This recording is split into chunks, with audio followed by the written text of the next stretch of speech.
If you're interested in learning about everything you need to know about the new Soul Trials in New World Aeternum, then this video is for you. In your main activity finder, you will now see a new icon called Soul Trials. I had the opportunity to play around with these three, which are called the Petrified Throne, the Curse of Caer Dun, and Mahantaram's Court. Again, I probably butchered these, but you get the idea. The overall rewards were kind of lackluster, other than the fact that you can get some free dark matter here and there just by doing it, as well as a chance of getting the Power Stone Flail artifact.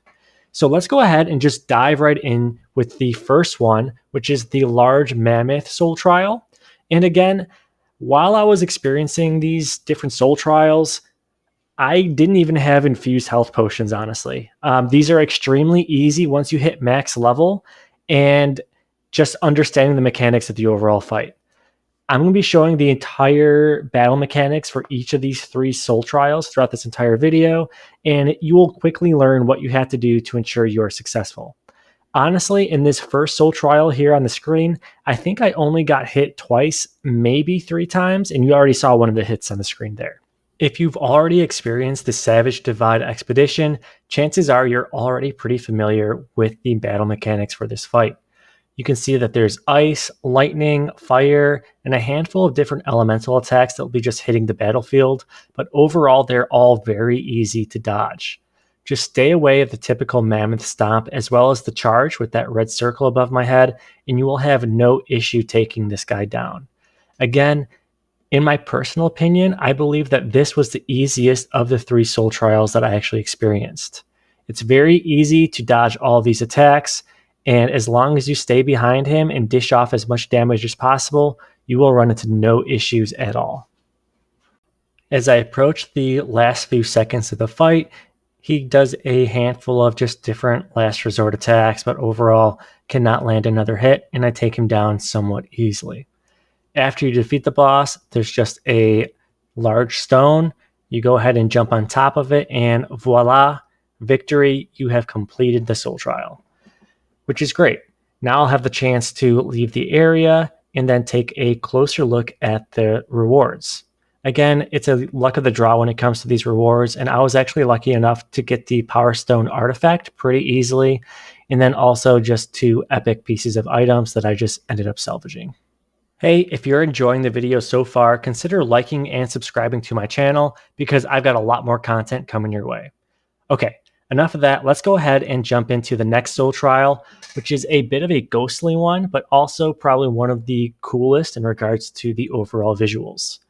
This battle, again, is also very straightforward, and I was able to complete it with just a few different random food options that you can see on the bottom left portion of my screen.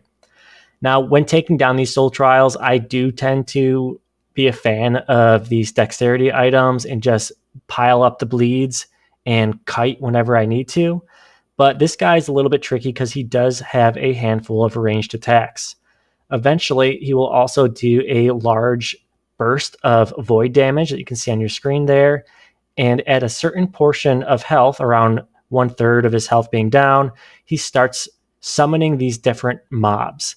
There's 3 of them that are attached to the main enemy. What I like to do is try to group them up and just try to take them down as a large clump. And once you take them down, you can go ahead and continue on the fight. If you happen to not defeat them in time, he'll actually absorb them and gain some strength from it and just pack a little bit of a harder punch. As you continue this battle, it is, once again, very straightforward. You'll just be able to dodge his attacks. As soon as that purple circle hits the ground, just try to get out of the area because it does deal a decent amount of damage. Once you've got about 1/3 left of his health, he's actually going to summon a curse, which will just deal a damage over time effect on you until you seal the curse. Just like you saw on the screen, pretty straightforward. Just jump up and interact with that stone. After that, he will summon 3 more mobs. These are slightly more powerful, but again, not too tricky to take down. Do what you can and try to take down as many of them as possible. But again, it's not the end of the world if you can't get through all 3 of them. Once those mobs are taken care of, he'll do his charge attack, and then it will be pretty straightforward for the rest of the fight. He's going to be, again, throwing a lot more abilities at this point, just because he's so close to being dead. Continue on and stacking your bleeds and just dishing off as many attacks as possible, and you will once again get another victory. Once you defeat him, you use your Azoth staff to break the curse, and then you will have yet again another victory for a soul trial. And I do want to call out that in regards to rewards, you can only get one reward per soul trial each day, and there's a total of 3 soul trials that you can interact with. So long story short, you can do this 3 times a day in order to get some quick, easy rewards. And last but certainly not least is the Petrified Throne soul trial. In my opinion, this soul trial is probably the most difficult out of the 3 I'm showing in this video, but it's also the most enjoyable and just overall fun, primarily just because of all the different battle mechanics you'll be experiencing. As you join the soul trial, you'll experience the fact that you can't even get to the boss or the mobs due to a bunch of frozen humans, it looks like, from Medusa's Stare. She'll quickly defeat and just destroy those, and then you can start making some moves. But I do recommend just standing still where you are, because the first thing she does is a very heavy charged attack. Quickly dodge it, and then go ahead and get started and start dishing off as much damage as possible.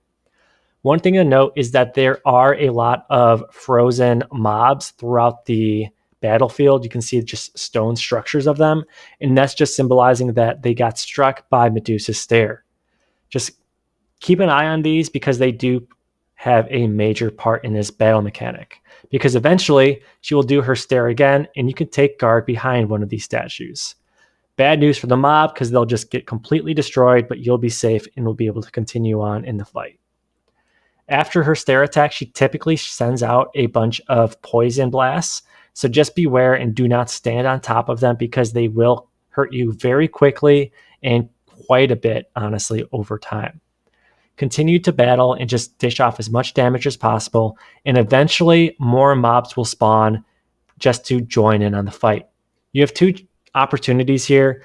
I like to group them up and just try to take them down as I damage Medusa as well, just to get kind of a kill 2 birds with 1 stone situation. But it's not the end of the world if you can't kill them, and I'm going to be sharing that reasoning why in just a second. So go ahead and continue fighting, and eventually she will go ahead and go back to that battle mechanic and get ready to do that Medusa Stare. And what's pretty cool is that if you hide behind one of the mobs, they will get frozen once again, just like those initial statues. So now you can use those for additional just obstacles and just an overall defensive mechanism during this fight, which honestly I was a huge fan of. I just thought it was kind of a cool thing that they added when it comes to this soul trial. At this point of the battle, you've already seen all of Medusa's primary battle mechanics, and you just have to continue dodging and dishing off as much damage as possible. I do think it's pretty helpful to have a bleed-oriented weapon, just because you might find yourself running around these stone sculptures just to regain some health in certain situations. But again, not terribly difficult. I'm probably only like 600 gear score, honestly, taking down all 3 of these, and generally they were pretty easy. Thank you all again for watching this video. I hope you guys enjoyed it and just gained some value from it. I'm extremely happy that New World Aeternum is finally here, and that we're getting some great new endgame content, as well as a revamped beginner experience for all of you console players out there. Thanks again for watching, and if you want to watch more and just learn more about everything and anything New World Aeternum, go ahead and hit that subscribe button, because I have a whole lot more New World Aeternum content coming your way soon. Thanks again, and I'll catch you guys later.